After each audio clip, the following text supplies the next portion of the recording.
recording on.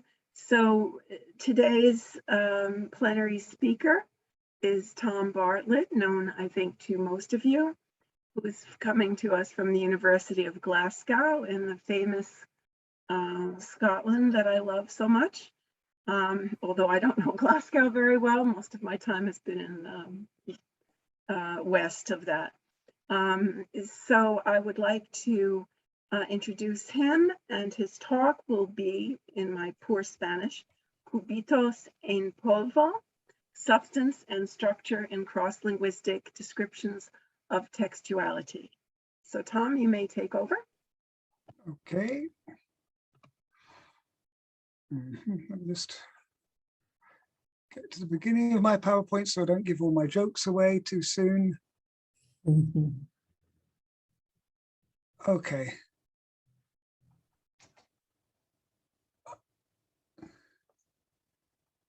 I'm so glad everyone's leaving their cameras on. I do hate talking to blank screens, so let's hope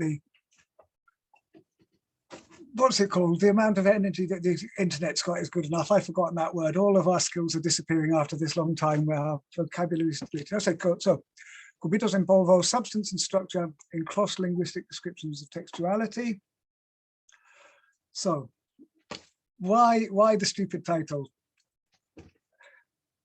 This has always amused me. Whenever I first saw this in Spain, Kubitos, little cubes, en polvo, in powder. Well, are they little cubes or are they powder? Were they really little cubes first and then they got ground down into powder? No, I don't think so. But the Spanish word for a stock cube in Peninsular Spanish is Kubito, because they normally come in little cubes. So Kubito, the pollo would be chicken stock. But however, so this form of stock cubes, the cubes, has been taken to represent the essence, chicken stock or stock. And so you have this nonsensical word, Kubitos en polvo, where you've got little cubes in powder. Doesn't make sense, but we've taken what's an accidental property of chicken stock, the fact it's in a cube, and used that to refer to the essence of it. And the point I'm going to make about this talk is this happens a little bit when we are doing cross-linguistic comparisons or when we're making discussions of certain features. And in particular, I'm going to look at theme and the idea that what I'm going to say is actually an accidental function of theme, as it were, in English, or a side product of theme in English has been taken as a defining category of theme in work in other languages. Important point, that is not to say absolutely everything is wrong. It just means that when we're talking to each other, we're using the word to mean quite different things, and that makes comparisons and talking about each other's work and comparing one language with another really, really awkward. Okay, so I'm going to focus on theme. This is a lorry on the side of the M8 between Glasgow and Edinburgh. Why somebody has written theme in huge big letters on this lorry, I have never known, but I've always wanted to take a photo of it for a talk just like this. I don't know, maybe Estela was on holiday and she wanted to publicize her work, and so she came here with a spray can and wrote theme up. I have no idea why it is on the side of the motorway. I'm just glad it is. So I'm going to focus on theme. Okay, so let's talk about theme. Let's have a look at how theme is analyzed in different perspectives. Okay, so if we look at the extent of theme in English, in less than 5 minutes, the bodies began to appear. For Halliday, the theme extends only as far as the circumstance, in less than 5 minutes. The rest is the theme. For Robin Fawcett, and I think Jim Martin's approach would have the marked theme and then the subject theme. Jim doesn't call it the subject theme, we might call it the unmarked theme. I know Estela does that when she's talking about English from a Martinian perspective. So the theme isn't exhausted at the marked theme, it carries on to the subject, which has a thematic properties. So not quite the same as Halliday, doesn't need to be. For Margaret Berry, she says the theme is everything up to and including the subject. So that's just all the themes. So we've already got 3 different ways of talking about theme when analyzing the English clause. That's fine. We'll look at that. In Spanish, if we take en menos de 5 minutos empezaron a aparecer los cadáveres. For Jorge and for Julia Lavid, en menos de 5 minutos empezaron, as far as the verb, rather like Berry's approach in English, is the theme. And the los cadáveres, which would be maybe analyzed as the subject. I'm not going to call it that because Estela and tradition don't recognize it as subject, and that's fine. I'm going to call it the privileged syntactic argument, which is a word that used in linguistics to talk about the argument that agrees with the verb. There's inflections and number and gender can agree with the verb, so we'll call it the privileged syntactic argument. But for Estela, we'd have on menos de 5 minutos as a marked theme, then we've got the rime empezar a partir, and then the subject for Estela is the way that the unmarked theme, or sorry, the privileged syntactic argument is for her in Spanish theme rather than subject. No problem with any of these, but there's 5 different approaches already. So when we're talking about theme, even in 2 languages, we're not all talking about the same thing. How deep does that go? Is it just surface differences or is it deeper differences? And when people start comparing other languages, which of these frameworks are they using? And if people start comparing across languages, have they used the same framework? And is the comparison therefore valid, or are we talking about different things? Okay.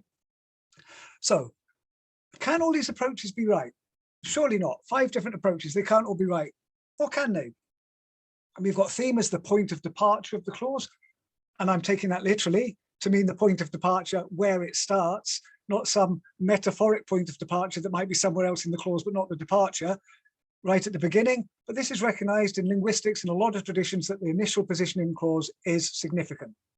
So we take the point of departure. What the message is about. Topicality. What does it about mean? Who knows? Halliday and Matheson tend to use both of those definitions at once as if they were the same thing. And this is where the Kubito en polvo problem comes in, I think, because they're not the same thing. The referential units showing method of development across a stretch of text. That is a really bad definition, but it means if we look at discourse analysis and if we look at the method of development, it's the item that signals the method of development. And I couldn't find an easier way of saying that. I'm tempted to put topic, but topic means a lot of things in other languages, but basically the topic across a stretch of text that shows co-referentiality across a stretch of text. Then we've also got an idea from other functional linguists, the Vorfeld, which is the before field, the preparatory matter, where you say something before getting around to the main proposition. And this is what the marked theme is doing. I think the marked theme functions differently from the other theme. I think certainly from Estela's analysis, you can see that the marked theme has been the initial position in the clause, but the unmarked theme being marked inflectionally suggests that these aren't exactly the same thing happening. That's fine. Christian Davids also sort of thinks of the unmarked theme as being the Vorfeld rather than the theme. So what I'm suggesting is happening is that these are all relevant things to look at. These are all textual. They're all part of the textual metafunction. They're all important. And what these different definitions, these different descriptions of theme do is try to capture various aspects of these things, but they're all sort of treating it as if it was a single thing. And they're taking different bits of this and putting it together and saying, that's my definition of theme. Again, not an individual problem, but it makes life confusing when people are taking different bits and they're saying that's what makes it a theme.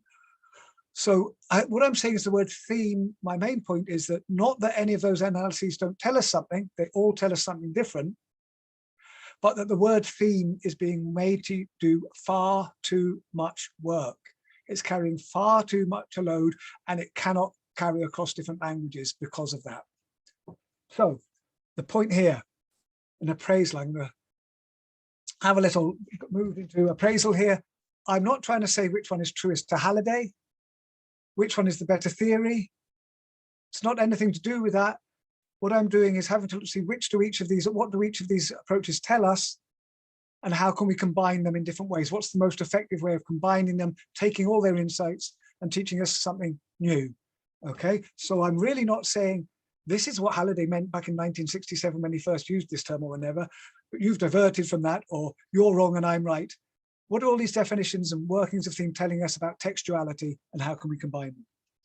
So let's take the 2 principal ones. The ones that I think are the problem between the Kubitos and the polvo. Okay, so the point of departure of the clause, classic definition. Well, I say classic definition, it's not, because this is IFG4 and it's got a different definition from IFG3, IFG2, IFG1. So it's not that classic a definition. But IFG4 sort of gets rid of the aboutness a bit and focuses on point of departure. The theme is the element that serves as the point of departure for the message. It is that which locates and orients the clause within its context. The speaker chooses the theme as his or her point of departure to guide the addressee in developing an interpretation of the message. By making part of the message prominent as theme, the speaker enables the addressee to process the message, okay? So I'm taking point of departure to mean something early on that enables us to process the message later. You really don't want stuff that's helping you to process the message at the end. I really think it means the point of departure being at the beginning, but it also says prominent, and that's a really important word there, okay? Then from a wonderful piece of work there from Elizabeth Thompson, this is talking about thematic unit in Japanese, but I've taken this because it's a really good description of the discourse semantic view of theme, not thinking about the clause, but thinking about the text. So the theme unit in Japanese, also English in this case, is realized, okay, that's its grammatical realization, by a segment of text that forms a co-referential unit. So it's based on co-referential units, not points of departure, in which the referent, that which is retrievable in any non-initial clause, it's not retrievable in the initial clause because that's where it's first introduced. It's retrievable after that because it's constant, is the first constituent in the unit. It's marked by being placed first, as in English. That's part of it. But a theme unit, the whole section with constant theme, can be defined semantically as a unit consisting of one thematic phase of continuous thematic progression. In other words, the same theme may be expanded by more than one read. So we've got this idea of discourse semantics, stretch of text with one theme, moving on to a stretch of text with another theme, moving on to another stretch of text with another theme, separate thematic units, and they tell us about the method of development of the discourse. Brilliant, fine. Okay. Put simply, the theme unit functions to signal a shift in theme. A new theme unit is a shift in theme. By segmenting a text into theme units, it's possible to observe the thematic choices and how they contribute to the overall method of development of text. This is relevant not only in Japanese, but possibly, I like that possibly, in other languages as well. So I'm taking that because I think that's a really fantastic description of the discourse semantic view of theme. And I'm taking that as the Halliday and Matheson's latest definition of point of departure. Okay, let's have a look at this recipe then. In English, buy your rice, then rinse it. Next, place it in a pan of boiling water and let it simmer for 12 minutes. Then serve it on a plate and fluff it with a fork. After waiting for a few minutes, enjoy it. Okay, I made this up, but it doesn't matter. What's the theme there? What are the themes? Okay, what are the themes there? Well, if we look at the point of departure, we've got buy, rinse, place, let, serve, fluff, after waiting a few minutes, possibly extending to enjoy as well. Okay.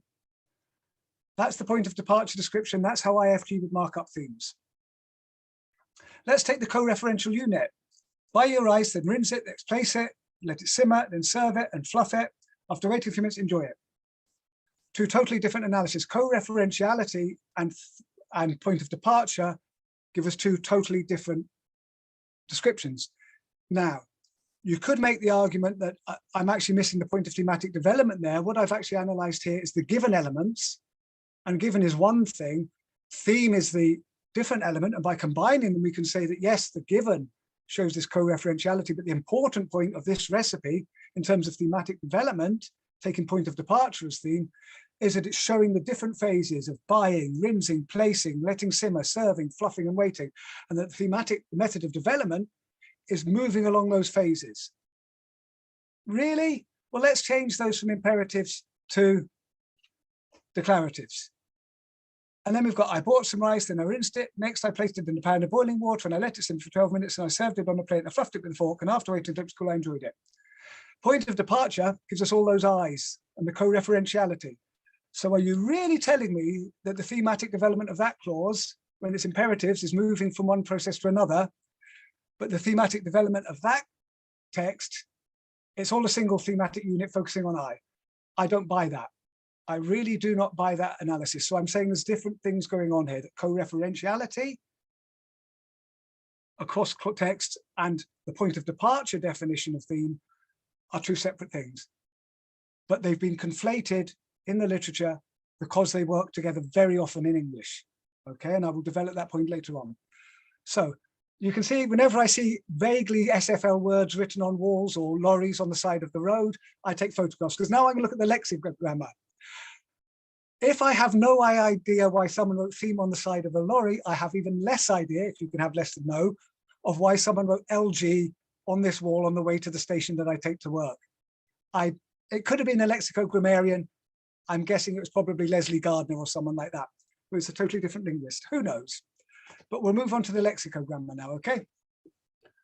So I'm going to suggest a few controversial ideas and some less controversial ideas, and just talk about the different ways we can think about textuality and thematically sort of things. And the first one I'm going to talk about is the nuclear theme, the theme of the nuclear clause, okay? Participants and processes, not the adjuncts, okay? Now, nuclear theme as diachronically reified point of departure in canonical word order of the nucleus of the clause. So English has developed a rigid word order, okay, for declaratives, interrogatives, and imperatives. Rigid word order. They are functionally organized so that the point of departure signals what speech act is following, or signals what mood is following, okay? That's become reified in the grammar, so that the point of departure of the nucleus of an imperative is the process, predicator. The point of departure in the canonical nucleus of the imperative, declarative, is the subject. It's also actually, it's in all indicative clauses, it's also in the declarative, the thematic element would be the subject. This is functional, it's serving a purpose, it's signaling right from the beginning what sort of speech act congruently the speaker can expect, so they can start interpreting it pretty quickly, okay? That's theme as it is reified in English grammar.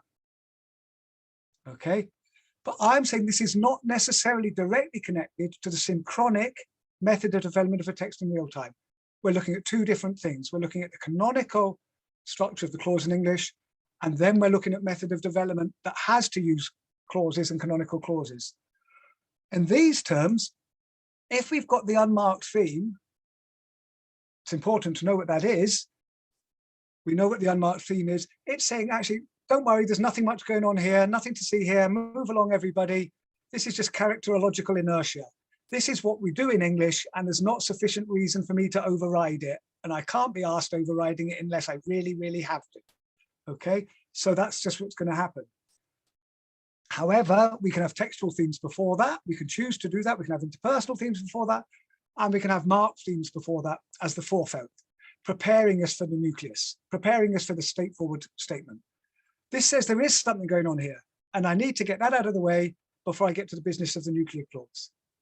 Okay, so what I'm saying is that the theme of just a straightforward theme as it's recognized in imperatives, declaratives, and the other one is really something that's ingrained into the language. And trying to find methods of development based on that alone doesn't tell us much, because this is something just to do with the structure of English clause, not the structure of texts. But it is very important.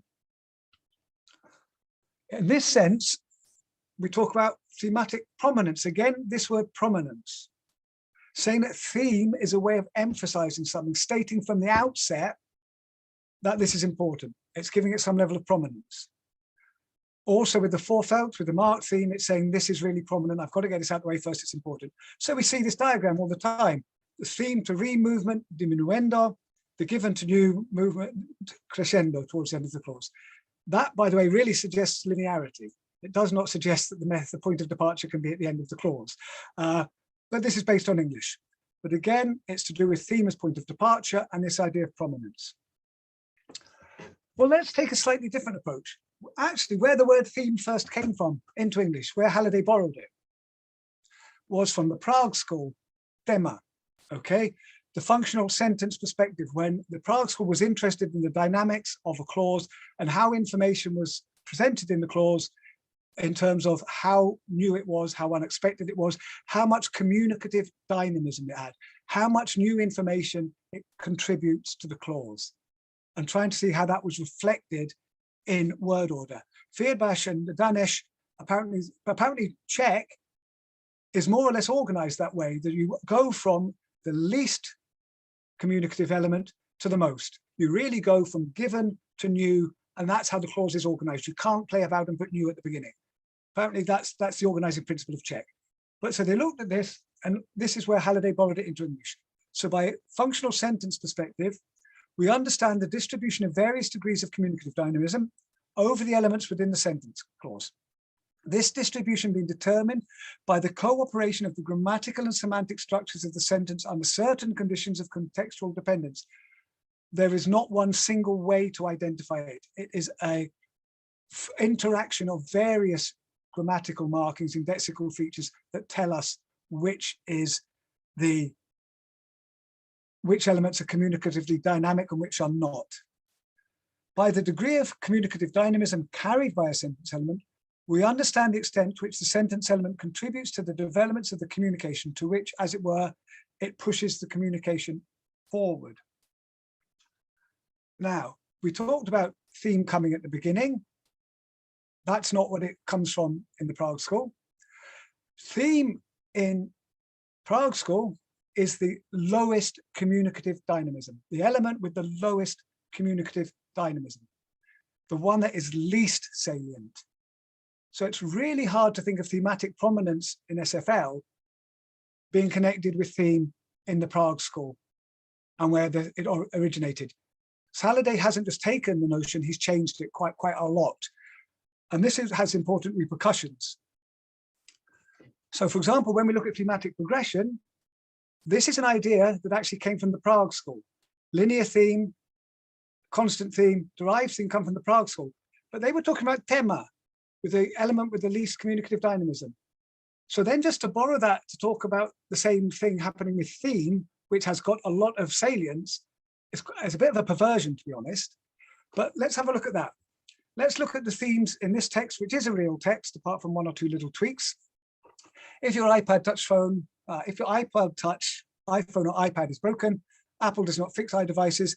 Instead, the exchange yours are refurbished or new replacement. This depends upon the age of your device and refurbished inventories. On rare occasions, when there are no longer refurbished units for your older model, they may replace it with the next new model. Okay, let's underline all the themes in the Hallidayan tradition. Well, I can't see a lot of consistency there. But nonetheless, you will get some bold analyst talking me through, well, it starts with the thematic on Apple, it then moves to they, it then moves to this, it then moves to there, and it will try and explain this as if it was, of course, this is natural textual progression. Let's mark up the same text using functional sentence perspective. Oh, your iPod touch, iDevices, yours, your device, your older model, it. All refer to the same element. That is constant theme, as envisaged by the Prague School.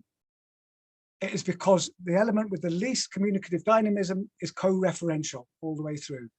And it doesn't look anything like that. So that's not to say that Hallidayan theme doesn't tell us something, but it's not telling us the same thing as least communicative dynamic, the tema in Prague School. And so to borrow this idea that we can talk about thematic progression, just take it from Prague School and use it in Hallidayan linguistics is dodgy, if I may say so.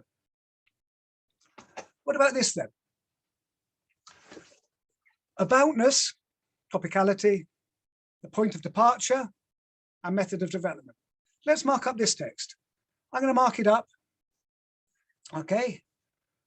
Let's look at a change of topic. One morning I was walking down the road when a man came up and spoke to me. Okay. According to the Prague School, we've got me and I carrying on. That's a constant theme. Now, the man was an old acquaintance. We're changing now. We're changing. This is signaled by putting the man as the new referent in Hallidayan theme position, who had just returned from the US and who was looking up his old friends, constant theme by everybody's analysis. Some of them now referring to the old friends, a new topic, still lived in Scotland, but others had moved away, constant theme. The following day, marked theme, forefelt, total change of direction. When we combine point of departure as a functional unit with tema from Prague School, we can see more. We can see not only what the theme is in each clause and where and when it stops, we can see how the change is signaled. Because textuality isn't just about having given information and old information and recognizing what's given and what's old. It's about also looking at how the text tells us that it's given. and then it's old, and what its function is within the broader clause, okay? How the text signals this and makes use of it. So here we have two things. We can identify new topics and old topics using a Appraisal, but then we use Hallidayan theme to tell us how the text is signaling this shift, indicating this shift, indicating this movement. They're doing two separate things, but they're working together to give us something a bit richer. Okay, now this is the Kubitos en polvo hypothesis, or la hypothesis, little cubes in powder. Okay, in English, the point of departure of the clause very often functions as the referential element in the method of development. They are often the same thing. One's a Kubito, one's the polvo. This is because English has a rigid nuclear word order in which the first element, in other words, the point of departure, in the unmarked case, is the participant being commented upon, the subject. And this participant is likely to remain the topic over stretches of text. So Fries hypothesized on the basis of this, that themes as points of departure, the theme for Fries, in a text will say something about the method of development across the text. And this proves fairly accurate, proves fairly useful. However, this is not a substantial property of theme, but an accidental property. It's a byproduct of theme as point of departure in the clause. And the fact that in English, that conflates with the subject, which is the element that we're talking about. Okay, so the method of development happens to work with theme in English, but not because of thematic properties, because of other properties that conflate with theme. So this is made possible by the characterology of English. Because of how we define theme, because of the essence of theme as point of departure in English, because of its essence, it has this, in the characterology of English, it has a byproduct where we can look at the method of development over a text on the basis of theme. But that's a byproduct. If we then take that as the defining feature of theme by looking at text first and working backwards to identify how it's realized in the clause, we're actually starting from the byproduct to define the essence. This is what's happened with Kubitos en polvo. We're looking at the Kubitos instead of the polvo, okay? So this is not consistent.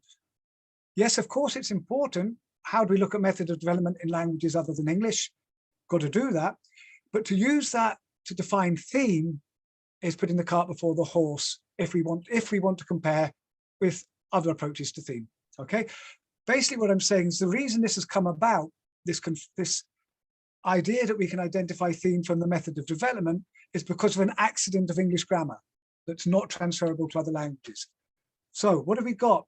When we analyze the text, when we analyze language, we're supposed to do it from below, from roundabout, and from above. If we go straight from the roundabout and miss out to above to the text, we're missing out the roundabout. We're bypassing the roundabout, and look what happens when you bypass a roundabout. Car crash, okay? They're two separate things. So, given that I suggest that the reason people say that method of development is theme, people say point of departure is theme, is because in English they happen to conflate. So what about languages where the point of departure and the method of development are more clearly differentiated, where they're clearly not the same thing?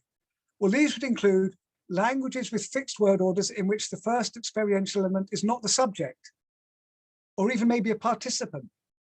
So if we're taking the point of departure now, not as the subject, not as something that's likely to stay in thematic position, not as something that's likely to be the thema in a method of development, then we're probably going to see something very different. It might not even be a participant. In Scottish Gaelic, the canonical word order of the clause is process first, predicator first, not a participant. Now, if we're taking seriously the notion of initial position as being important, as point of departure, that will have, we can hypothesize that will have huge perturbations, huge repercussions for how the language is organized in terms of thematic development. If the point of departure type of theme is a process, this means it's very unlikely that that's going to be involved in the method of development. We have to look elsewhere. The other case that's different from English is a language which doesn't have a rigid word order. So it's not fixed with the subject as the point of departure. And this is Spanish, which has a very fluid word order. Fluid doesn't mean random. Every change is motivated, but It's not fixed with the same structures as English. We're allowed to do things in a different way. So we might find that method of development and point of departure interact in a different way from English because the point of departure is not fixed in Spanish. Okay, so let's look at these Spanish alternations. Vinieron mis padres. Mis padres vinieron. They're both perfectly good Spanish, used in different contexts. They both translate in English as my parents came. Not came my parents, not my parents. Okay. Now, interestingly, if we're looking at Estella's analysis, sorry, Estella, but looking at Estella's analysis, if we analyze mis padres as the theme in both these clauses, we've got a bit of a problem explaining the difference in word order. Okay, this is not to say that they're not thematic in some way, but we've got something extra to explain. How do we explain this variation in word order? If mis padres can go at the end of the clause or it can go at the beginning of the clause. What are the motivations for that? And what do we call that structure? What do we call that phenomenon? Now, you might say, well, it's actually to do with new information. We've been in on mis padres. We put padres at the end to show that's new. And mis padres vinieron, we say that the vinieron is new. But in each case, mis padres is the theme. All well and good. However, I spent a lot of time and effort trying to disprove this. Now, I really hope you can hear this, everybody. Y trota platero. Did you hear that? Lucia, give me a thumbs up if you heard it, because you're the only face I can see. Oh, okay. I'll assume that people heard that. I'll play it again just in case you didn't. Y trota platero. Okay, what's he saying? That is Juan Ramón Jiménez, the author of Platero y Yo. I had to listen to this whole recording, and he says, the person reading it, y trota platero. So what we've got is the new on the initial element, which is the process. Y trota Oh, platero. sorry, okay, that's enough. Come on, that was quite enough. So Spanish has got four alternatives. The participant followed by the process with the emphasis on with the tonic on the process. The participant, same word order with the tonic on the participant. Different word order process participant with the tonic on the participant, the tonic on the process. Mi hermano se fue, mi hermano lo hizo. Vinieron mis padres y trota platero. All possible. Now, if we take the privileged syntactic argument as the theme and the tonic element as the new, we cannot account for those four variations. We need something else, okay? Again, this isn't to say that the analysis that Estella uses is wrong. It's saying it cannot account for all the variability in the data. And one of the things I'm really interested in doing is pushing us beyond the way we look at theme and textuality and trying to find other things that are happening.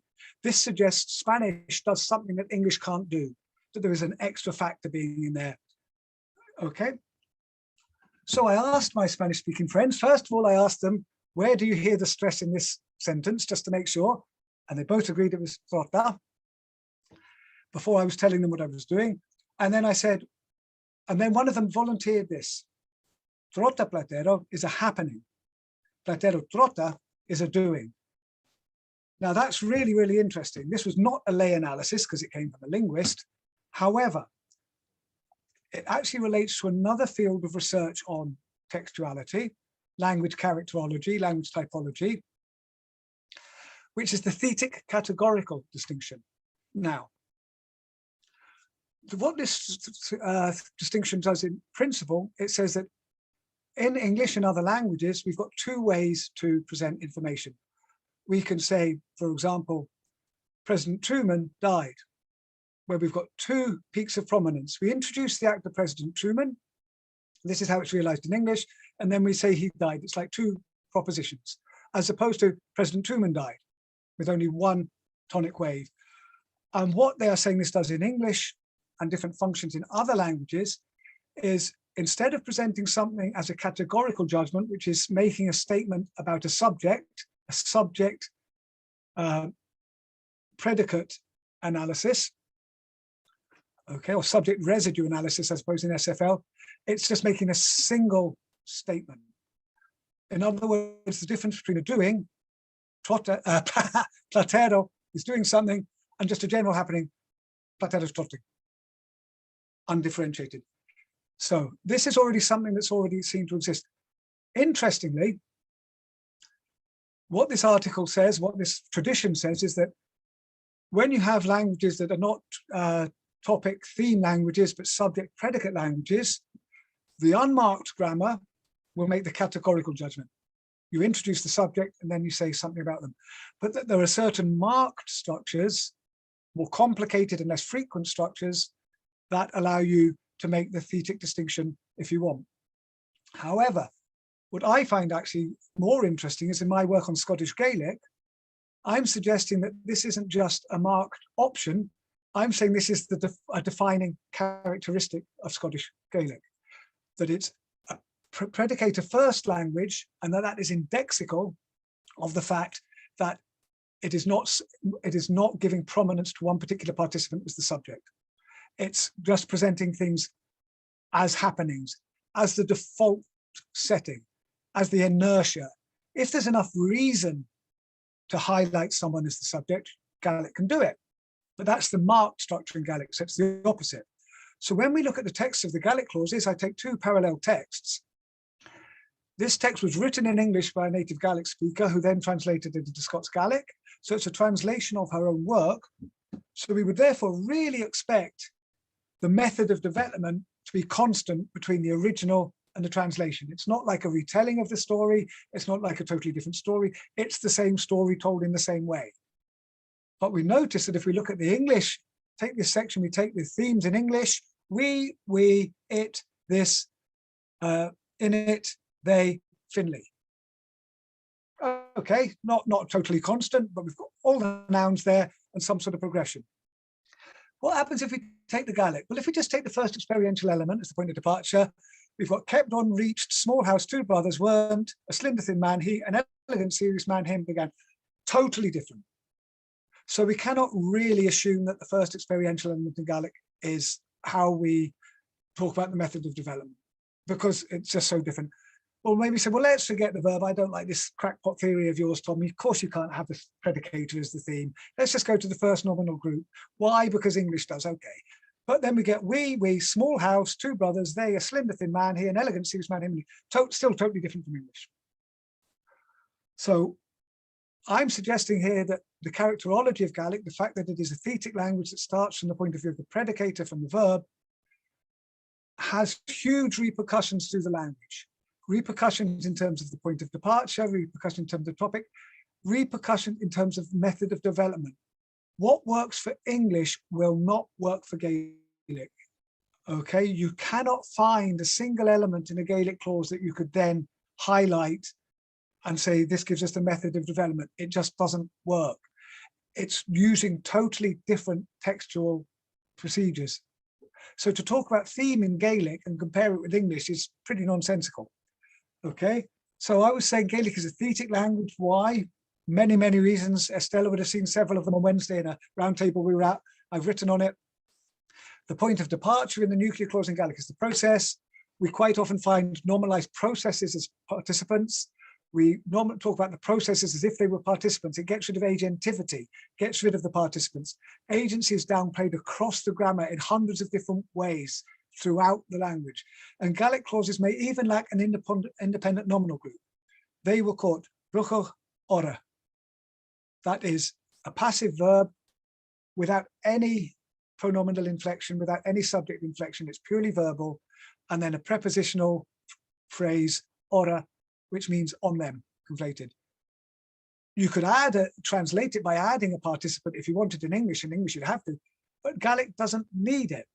It can make this whole sentence purely on the basis of verbal semantics. Okay, so I'm saying that there's a Gaelic thetic language. It has no inflectional or other marking to signal the method of development. You have to apply on the Prague notion of functional sentence perspective and least communicatively dynamic element. You can only recognize it this way. It makes no sense to talk about the theme in terms of the method of development. So we've got something very different happening in this language. So I'm suggesting that instead of just, as I was once told, why don't you just identify the theme and then say what it's doing? Well, you can't identify the theme in Gaelic because it ain't there. Okay, it's not there. It's doing something totally different. And we need to keep this position open when we look at other languages. We say we don't follow English grammar. in SFL. Yes, we live and do. The fact that we assume there will be a theme and that it will do method of development, that's an assumption from English. That's not a universal. Okay, Halliday would just say the only universal is that there are textual functions. Okay. So I also going to make a further distinction. When we're talking about textuality in different languages, there are two different possibilities.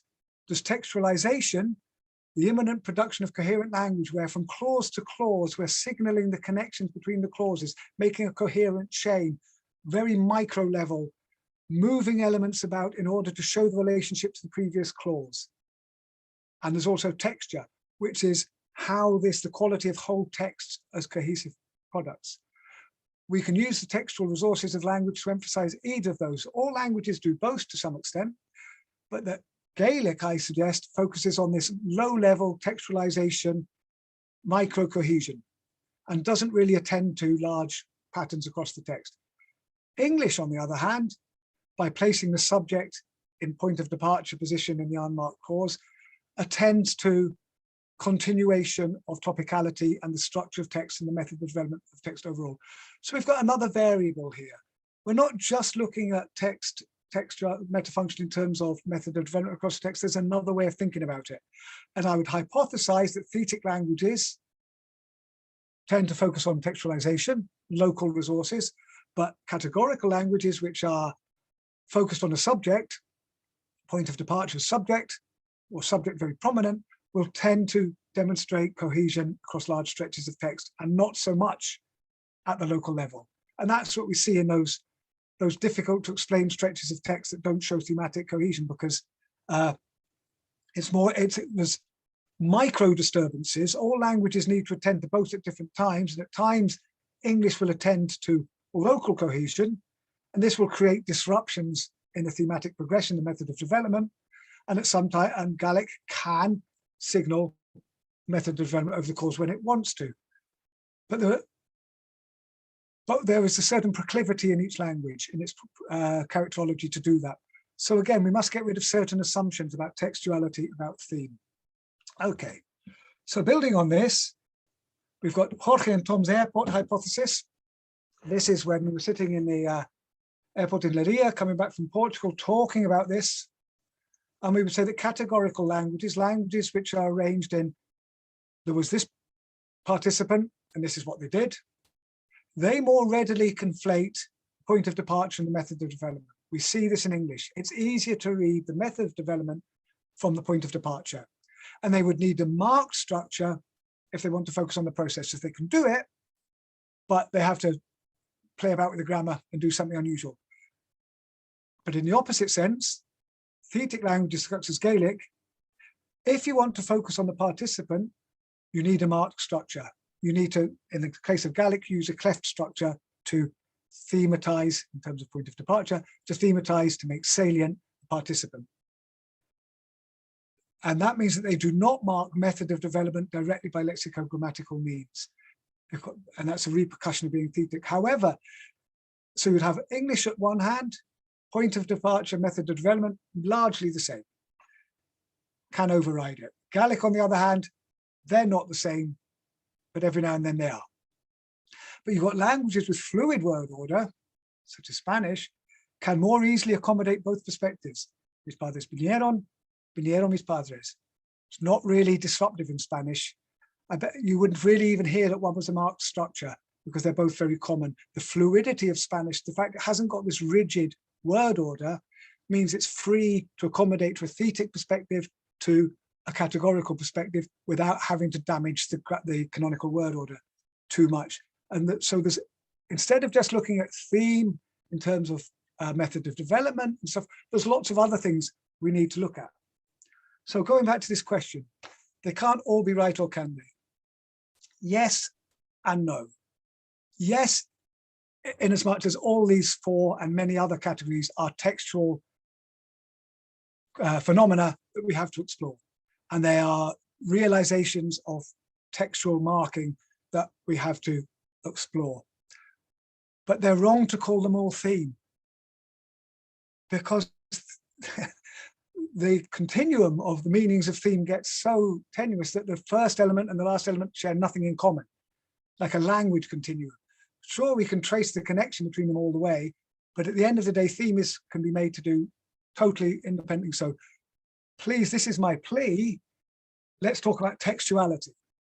Okay, we're talking about textuality. Let's try and be careful when we're talking about theme. What do we mean by theme?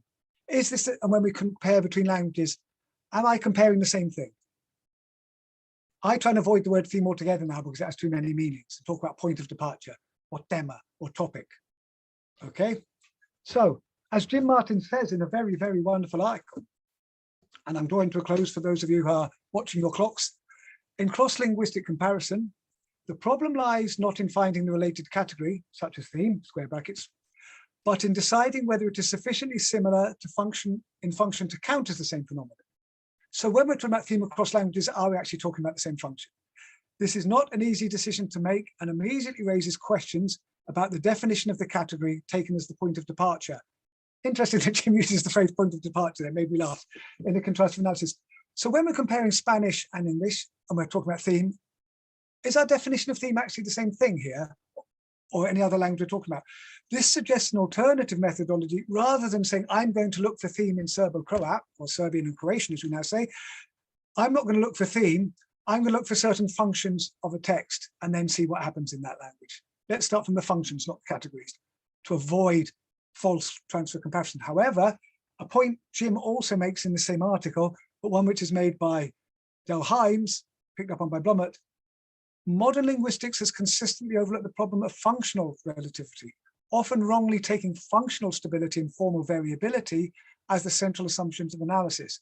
So going beyond Jim's complaint, as I say, Jim also makes this point in the article, we can't even assume that there's functional similarity between the languages. We can assume that all languages have textual devices, but we do not need to assume that all languages will cater to method of development or salience at the beginning of the clause. We can't do that. So neither can we look at theme as a category, nor can we say, let's look at method of development and see how it's realized. We have got no guarantee that another language will do those things. Okay, so what I would say is when we're looking at textuality, the focus on textuality, not on theme, not on any specific function, but on the meta function, what I'm saying is all of the following factors and more interact in the textual patternings of a given language: the diachronically reified structure of the nucleus, the characterology of the language, if it has one, the synchronic method of development, the logogenesis, thematic prominence, yes, on the one hand, but that's not the same as least communicative dynamism on the other hand, two different definitions of theme, but they're both relevant. Textualization, sewing clauses together, and texture, the pattern over the whole text. Thetic, that should actually say thetic and categorical characterologies. My brain got the better of me. Thetic and categorical, we might be focusing on just presenting a whole event as a happening, or we might want to focus on it as a participant doing something. The level of volition, agency, and dynamism, as Jorge pointed out on Wednesday, that affects whether we're going to put something in clause initial position in Spanish particularly. So when we look at textuality, there's a whole load of things to look at, not just theme and reme in the clause, method of development across the clause. All these things are operating, and I would suggest they all operate in all languages to different extents. In some languages, one or two of these will be particularly prominent, will be the ones that are brought into service most often. They will be the ones that define the characterology of that language. For other languages, it might be a totally different set that are really useful in understanding the language. So we want to look at textuality and explore all the different ways that the text organizes itself or reorganize the text without changing experiential and interpersonal meanings. So one last plea. Given the ongoing nature of the theory and the range of textual functions being examined and the distinctive characterologies of the language under consideration, please can we not say things like author X has shown that for language A, function B is realized by structure C. Because then someone just quotes that and will say, yes, theme in Spanish is realized by privileged syntactic argument, or Arus Ita has shown that theme is realized by clause initial provision. No, they haven't. They've proposed it. we've got to be very careful. In SFL, we tend to take the generalizations made on a very small amount of data by a very small number of analysts, catalog it, and then reify it and use it in the future. These are all propositions, they're proposals. Let's stay dialogic. Let's not reify what we're saying. Let's think about all the different things that are happening and keep these questions open before we start applying them and refusing to change them in the future. There's my references. That's me. Pretty good timing, eh? Excellent timing, Tom. So now we have time for questions. We have about 10 minutes. Who would like to ask a question? I can't see everyone, so you might have to unmute and talk if I can't see you.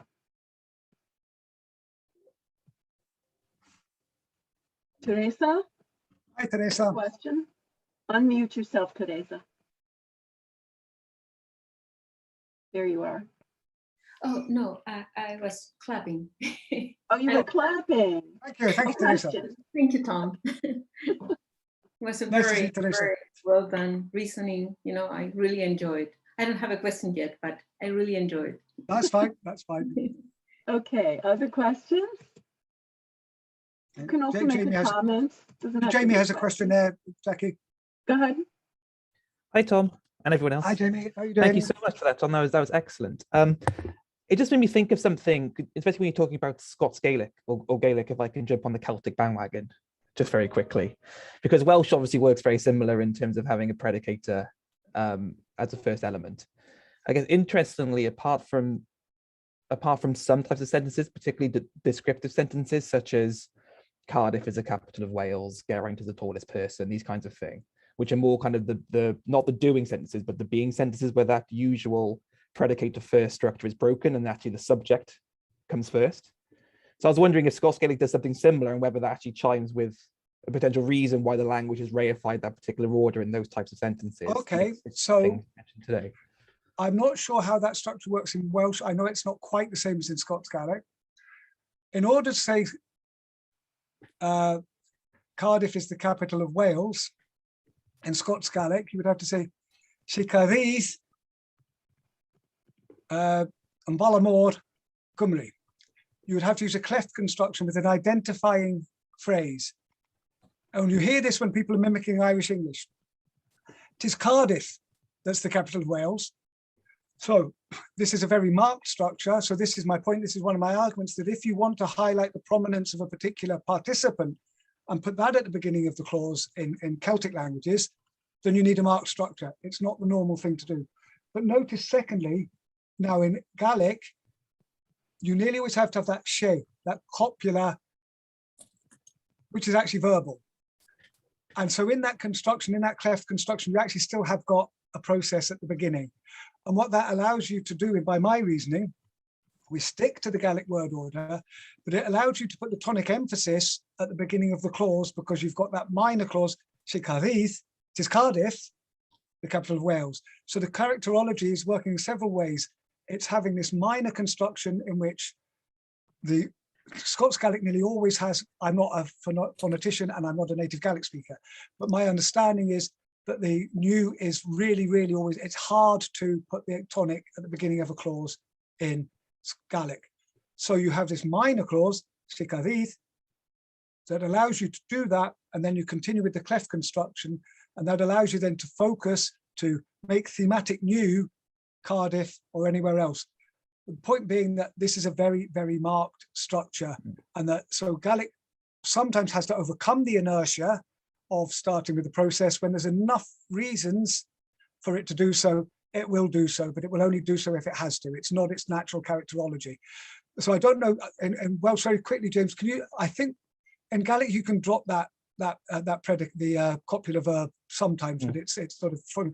In Welsh, would you generally put that in there in that sentence? Yeah, so you'd have Cardiff first, then the verb to be, so the copula comes second, and then Oh, the capital city. So actually, in those very descriptive clauses, that typical VCS order is actually not the unmarked order. but you still got a marked clause, but it's not marking in the same way as Scots. No, it's Gaelic. not marked. It's a typical way of forming those constructions. It's No, kind it's, of- yeah, it's a typical way of forming those constructions, but it's atypical across sorry, the it's language as a yes, whole. of course. Sorry, yeah, but Yeah, yes, that's the point I'm making. Yeah, yeah, yes. It was quite. I guess And just it's more timely the work. fact that, It's that more work. these It's a are. more Sorry, go on. it's more work. It's a more complex construction. I wouldn't say so. I don't know And what you mean by more complex. Let's catch up on that sometime. Yeah. Because Anyway, yeah. Sorry. for those Yes. who don't know, Gaelic and Welsh are two branches of Celtic languages, the Brythonic and the Gaelic. So they share a lot of features, but not quite enough. And I have someone working in Irish Gaelic, which is closer to Scots Gaelic, but not identical. So yeah, thanks for that, Jamie. Really good question. Any other questions, comments? Estella has her manita up. Estella. Okay, thank you. Thank you very much, Tom, for a great presentation. Thank you for taking my proposals for your comments. And I would like to make one comment and one question. The comment is that you say that theme is defined for someone, I don't know who, as method of development. In fact, what Fries says is that the series of themes of different clauses in a paragraph build the method of development of the text. I mean, it is quite different. What you say that. Well, that's right, and that's what I'm saying is the initial hypothesis, but then built on that, when people are doing descriptions of other languages, they find a method of development and then look for the theme. They reverse it. Well, that's not my case. Not my case. I did not say it was your case, Estella. Okay. Just for clarification. But And the in which case, question is, why do you identify the privileged syntactic argument as the theme?